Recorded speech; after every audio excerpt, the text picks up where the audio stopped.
Okay, I think I'm going to skip the reading because I'll read it during the presentation, trying to save time.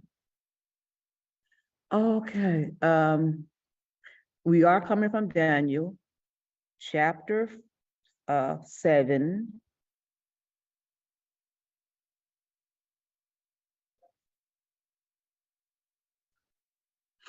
And God has given Daniel this vision, and in his vision, this is some 50 years after Nebuchadnezzar had his vision or had his dream, where he saw his kingdom being destroyed. When he sees this golden statue. So in the vision that Daniel saw, Daniel was asleep. Then he woke up during the vision and he saw a lot of things. One thing that he saw was a lion. And this lion was unusual in and of itself because it had wings. This lion represented the kingdom of Babylon. The wings, because Babylon was a fierce kingdom, they were a kingdom that would fight against almost anybody. They were very, very powerful. The wings indicated that they did things very quickly, and they just scooped over and would take over one kingdom after the next kingdom after the next. But then Daniel said that when he saw this, he also saw that these wings were pulled away from the kingdom, from Babylon, from the lion, which means that somebody else was about to take over. The next thing that he saw in his dream was a bear, a humongous bear, and it had 3 ribs in its mouth. That indicated that this bear, this next kingdom, which represented the Persian Empire, because the Persians called themselves bears, like we sometimes call Americans call themselves eagles. They called themselves bears, and they would take over at least 3 other areas. They took over the west, they took over the north, and the south, including Babylon. So that's what these 3 ribs in this bear's mouth indicated. Next, he sees a leopard. This leopard has 4 heads and 4 wings. The 4 heads represented that this was the Grecian Empire. This is where Alexander the Great was.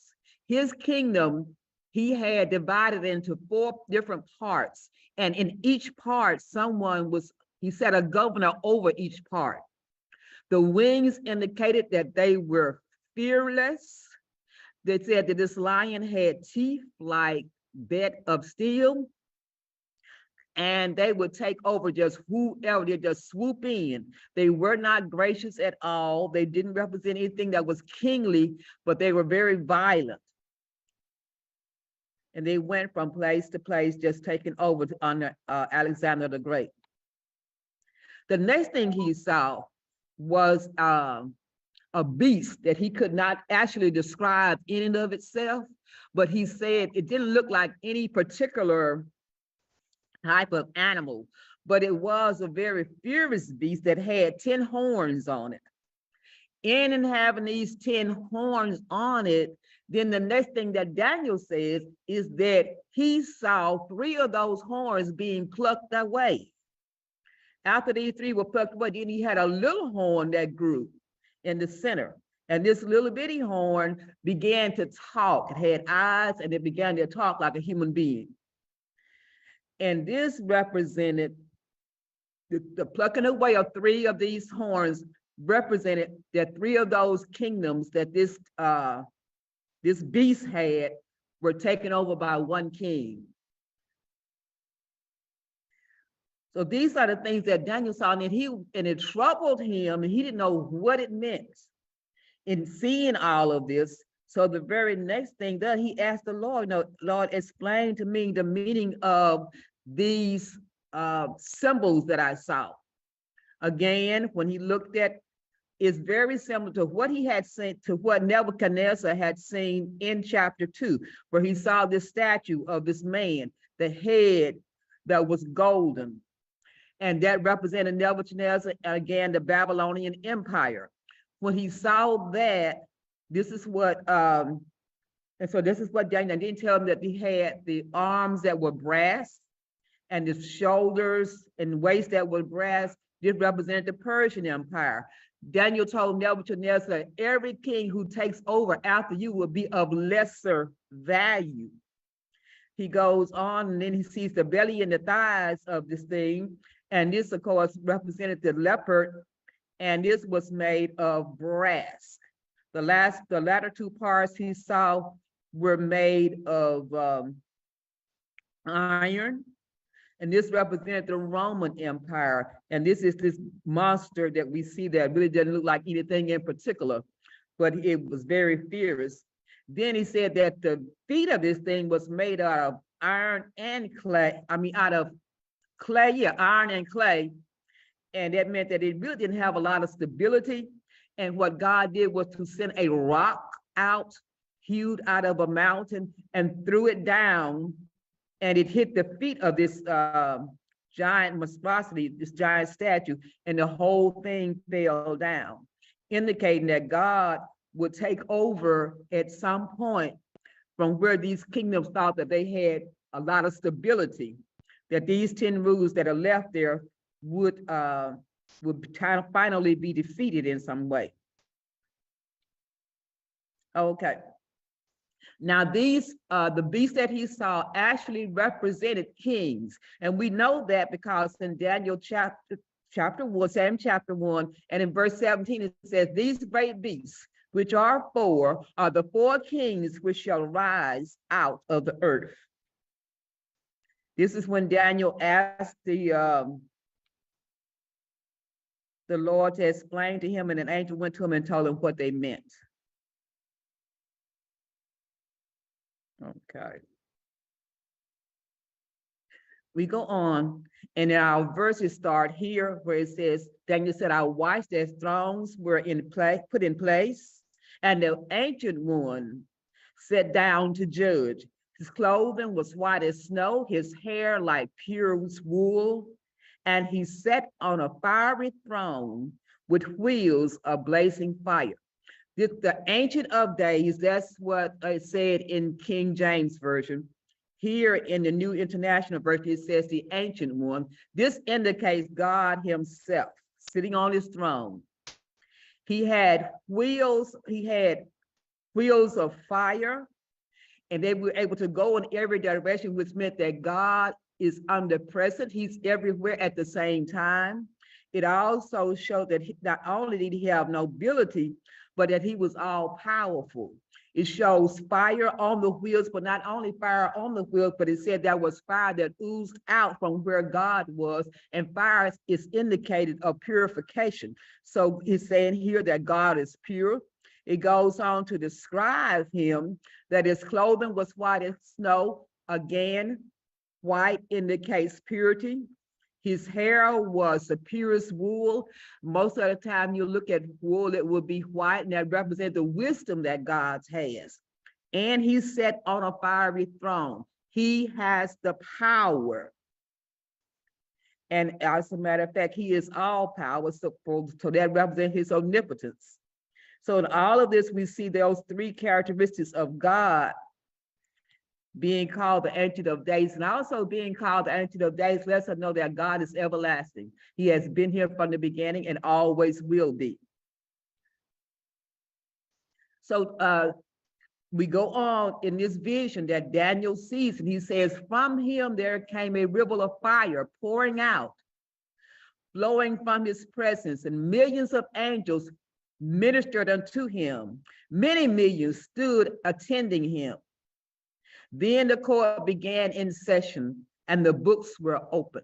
This shows God as being the supreme judge over everything, that he is the one who has the power to make the decisions as to what happens to man. Man may think that he is in control of things.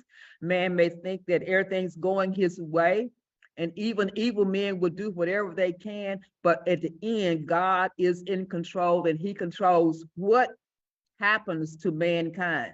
So when he opens the books, that's when he sees what he already knows, but he sees it in writing, what mankind has done. So Daniel basically says that Whatever we do, whether we're good or whether we're evil, God has a record of it. So when he opens up these books, we let us know if he's still in heaven, he's in his judgment seat. He is basically in court. And he is beginning to open the book and tell them what they've done.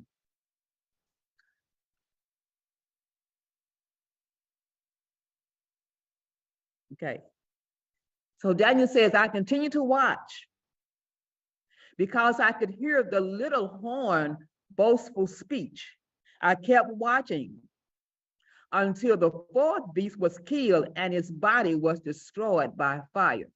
Again, Daniel again is watching all of this stuff happen in his vision. The fourth beast is destroyed with fire. This is the one that had the little horn that was talking. The one that had the little horn that was being very braggish and boasting about the things that it could do, how powerful it was, how it had taken down at least 3 kings already, and that it could do more. This is the beast that God destroyed by fire. Now, the rest of those beasts that were there, he did not destroy at this time. The other 3 beasts had their authority taken from them, but they were allowed to live a while longer. He did not destroy the lion. Now, the wings had been already taken from it, so it could not fly around like it had before and take over kingdoms. He took away the authority that they had, the power that they had, but he allowed them to live, which means that basically that everybody, whoever it may be, whether good or evil, God still has a time for judgment. How he judges one person may be right now, the next person may be down the line, but at some point we will be judged according to the wrong that we've done. Those who are evil will be judged according to the wrong they've done. That we who are saved are covered by the blood of Jesus Christ.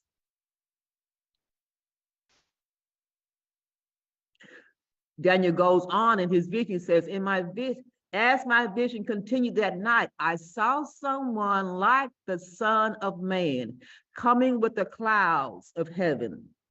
He approached the Ancient One and was led into his presence. Now Daniel sees the beast destroyed, the one that had the horn, they're doing all of the bragging.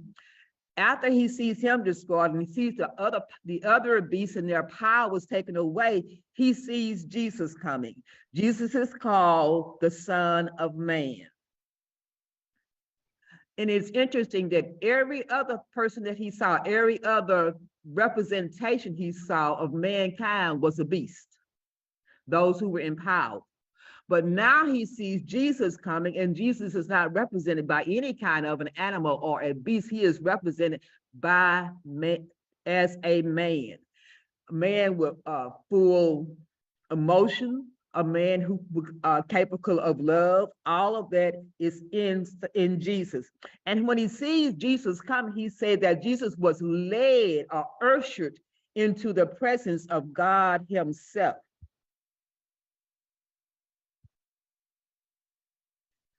Now, Jesus called himself the Son of Man. And I've noticed that in the scripture, we only see Son of Man in the Old Testament in the book of Daniel. And it is written 3 times in the book of Daniel, he's called the Son of Man.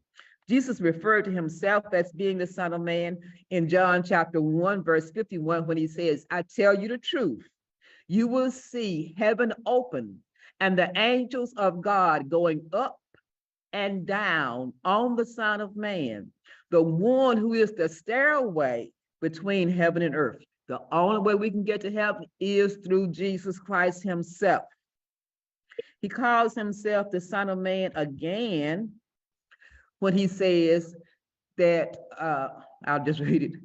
And Jesus said unto him, foxes have holes and birds have nests, and the birds of the air have nests, but the Son of Man has nowhere to lay his head. And he was talking about people coming to follow him, letting them know that it may not be the easiest thing to do, but we can follow him. And that he does not have a permanent home here on this earth. But of course, his home is in heaven. Then again, he calls himself the Son of Man when he says, and he began to teach them, saying that the Son of Man will suffer many things and be rejected by the elders and the chief priests and the scribes and be killed. And after 3 days, rise again. And of course, that's in Mark chapter 8, verse 31. It is because Jesus called himself, I read, the Son of Man at least 31 times in the Gospels. So this is his title. Being a man, he has the same emotions as mankind. This is the incarnation of Jesus. He has the same emotions as man. He could feel what man feel. And in being a man, he was the one who paid the perfect sacrifice for our sins. There's no other man that could have done that except for Jesus himself. All of the Jewish and the Christian interpreters interpret Jesus Christ as being the Son of Man or as being the Messiah. In all of those scriptures, again, he said that Jesus would come, or the Son of Man would come upon a cloud. Remember when he went back into heaven and he left on a cloud in Acts. And then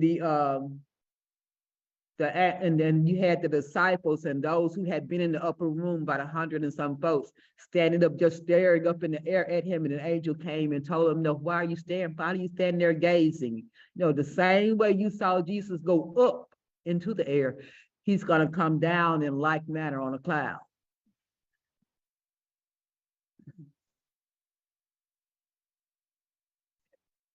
To him, he was given authority, honor, and sovereignty over all the nations of the world. So the people of every race and nation and language should obey him. His rule is eternal. It will never end. His kingdom will never be destroyed. We looked at all of those other kingdoms that had been great. We looked at that one of Nebuchadnezzar. Of course, when Daniel has his vision is during the reign of Belshazzar. You remember that was the one that had that the writing was on the wall and that he couldn't read, that his time was up. We looked at the kingdoms of Alexander the Great and all of those, and then in the Roman empires, all of those different kingdoms, all of those mighty, mighty, mighty men from time to time that have come upon this earth and basically had conquered the known world, their kingdom left. It was taken away from them at some point or another by someone. Here we're looking at Jesus Christ as being the Son of Man. He has authority, honor, and sovereignty, which means that he is royal. He has is royalty a word? He is royal. And he is the only one who has complete control over everything, over all of the nations of the world, and he has a kingdom that will never end. This is the same promise that was made to David when the Lord told him, when he said, I want to build a house for you. And he wanted to build a temple for the Lord. And the Lord told him, no, because I don't want you to do it, your son will, but because you wanted to build a house for me, I will build one for you. Means that I'm going to give you a legacy. And in that legacy, there will always be someone on the throne that will be of your legacy. And this is Jesus Christ, who will have a kingdom that will never end. This is the promise that God made to David. This is the promise that we're looking at today, that God's rule is eternal, and it's eternal, and Jesus Christ being God, his rule is eternal, and he would never, ever end. Other kingdoms will be destroyed, but his will not. Okay, I thought I had something there. I guess I didn't. Okay. Something I meant to say, I can't think of right now what it is.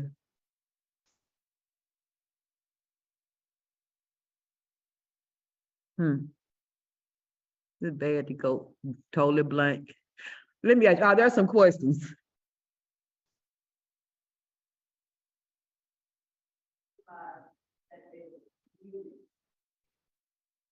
Mm-hmm.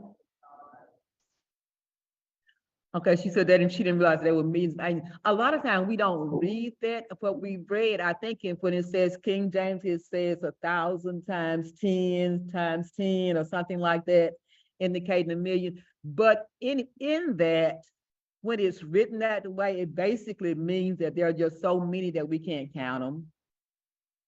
You know,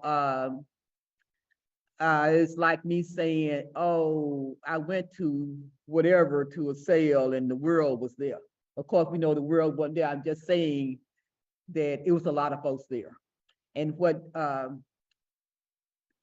Daniel is saying is that there are just so many angels there. It's impossible to count. That's why I said millions of millions. Okay, anything else?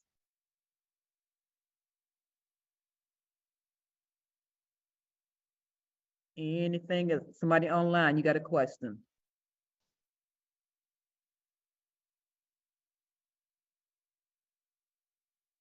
Okay, then. But we do know that Jesus' power is absolute, that he is the one who made the atonement for us, and that he paid a price for redemption that no man could possibly pay. And again, he has the kingdom that will never, ever be destroyed. Okay, anything else? If not, then let me ask y'all this, and people online as well as those who are here in person. I thought about this the other day, well, the other night, really, that we have lots of people who are teachers, and they are not really given an opportunity to use the gift that they have because I'm up here, or because we have a few people who are coming to Sunday school and a few who are online. Do you think that if we started our regular classes again with individual teachers per classroom, that we will get more participation, and then we'll have people who are able to, I know we'll have people able to use their gifts, but do you think that we would get the people to warrant classes?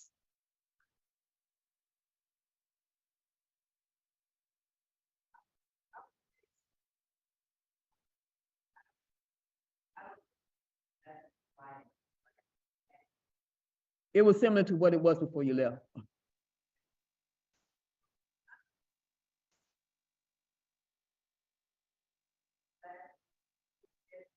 Mm-hmm.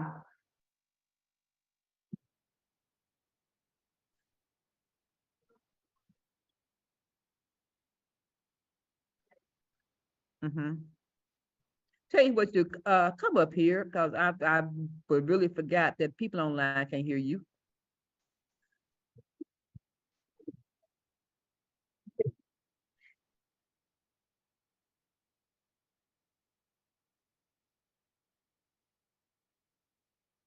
Okay, I was just saying that, for me personally, I think that opening the classrooms back up would be, best for me. I'm not one of those people that can focus really well when I'm just sitting at home, because I always find something to do, and things will, distract you. And also it gives people chance to ask the questions, if they have questions, and especially for the young people. I don't ever see any young people in Sunday school, and we really need to reach the children. If you all listen to some of the stories of things that going on now with the little children, if we don't get them when they're babes, it's gonna be hard to get them, to get that Christ and the word instilled in them. And so I know that we do have teachers here. And not only that, it will give Sister Hill a break. I know she does a lot. And when you are teaching every single Sunday and preparing the lessons like she's doing, that's a lot on one person. Not to mention of the other leadership classes that she's doing as well. But I think we definitely need to get something for our youth and get them back involved.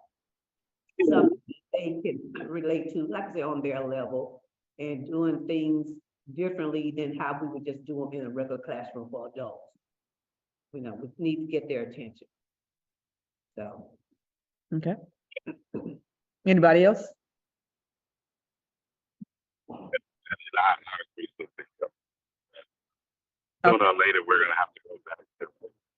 We're gonna have to open it up, and those who will partake, and we'll just have to pray that others will come eventually. But yes. Okay.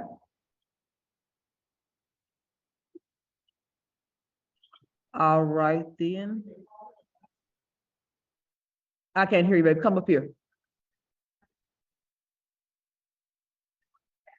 Oh, he said, what did he say? I'm sorry. He said that we'll just have to open it up and just pray that eventually people will come.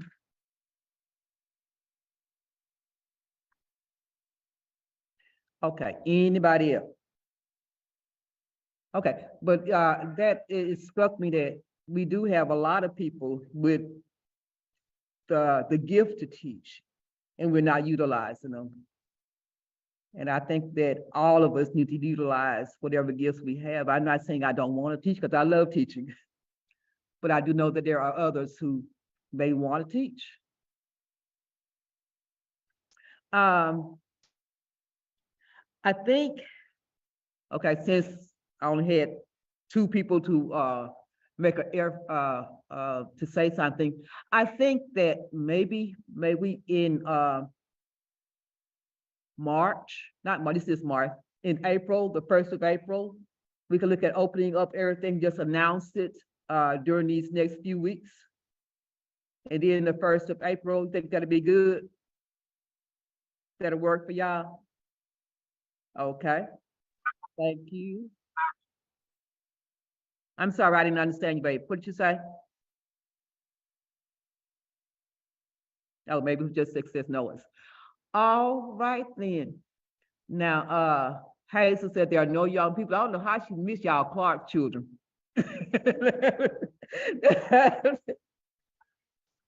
She met a big crowd of children.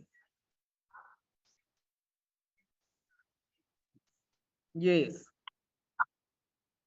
Okay then, y'all. Thank you, and go ahead.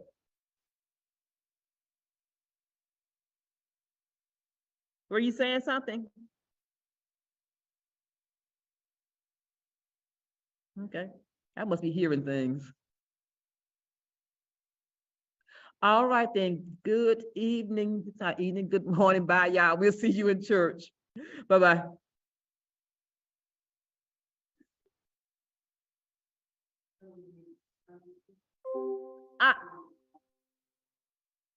I sent a new Zoom link. For some reason, after I